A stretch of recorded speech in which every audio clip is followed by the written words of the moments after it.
Obtaining my master's in nursing education at Molloy University prompted me to continue leading the new generation of nurses in the most impactful and powerful way that I possibly could.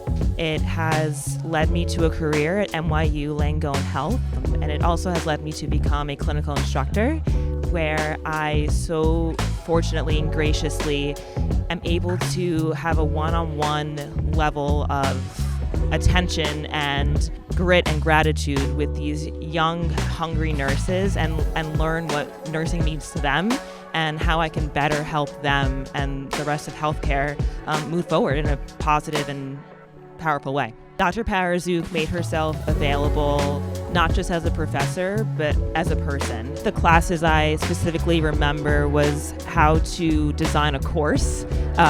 This is more academic rather than clinical, but I had no idea the amount of time, effort, challenges that it took to design a syllabus, let alone design even a sector of a course.